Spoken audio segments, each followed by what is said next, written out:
And with the summer travel season now getting underway, many people are asking how to stay healthy on planes, ships, and on vacation spots as well. For that, we bring in Dr. Elizabeth Rogawski McQuade, Associate Professor of Epidemiology at Emory School of Public Health.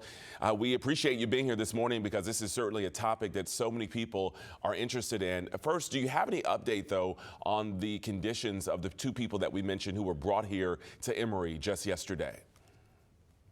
Yeah, thanks so much for being here.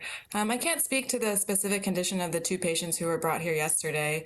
That would be a good question for the care team here at Emory. But I can say that they're being treated for their symptoms and also being monitored for further developments. Okay, we'll be checking back on that as well. Okay, so let's just talk broadly about hantavirus. This is still new for most of us, something we just started hearing about in the last few days or couple of weeks. Why is this particular outbreak so important, and why has it gotten so much worldwide attention?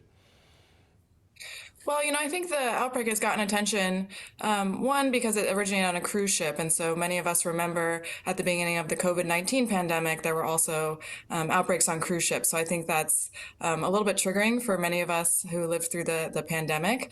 And then the other unique thing about this outbreak is that hantavirus is usually transmitted directly from rodents. In this case, there is some sustained human-to-human transmission, and so that is somewhat concerning. But again, the contact required for transmission between humans is quite intense, and so we don't expect to see widespread transmission here. So would you say there's not a reason, at least at this point, to be concerned in general with the public?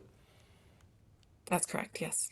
All right, so what are some of the biggest health risks that travelers should be realistically thinking about? I know a lot of people have plans maybe for Memorial Day, summer travel, and they're already thinking ahead as they're reading these headlines. Yeah, that's a great question. The reports about hantavirus are certainly alarming, but actually there are other health threats that are much more common and likely to be expected when you're traveling.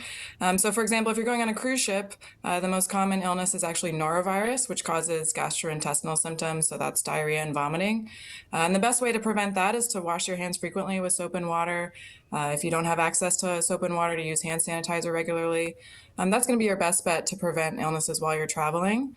And you can also wear masks if you're feeling ill to protect those around you. But those are much more common illnesses that you might encounter this summer. Yeah, and you talked about norovirus. Let's say you're traveling on a cruise ship or just traveling on a plane. How do you know the difference from food poisoning, norovirus, maybe the flu, or something more serious perhaps? Yeah, that's a great question. So something more serious may start looking like symptoms of norovirus or just a simple respiratory virus.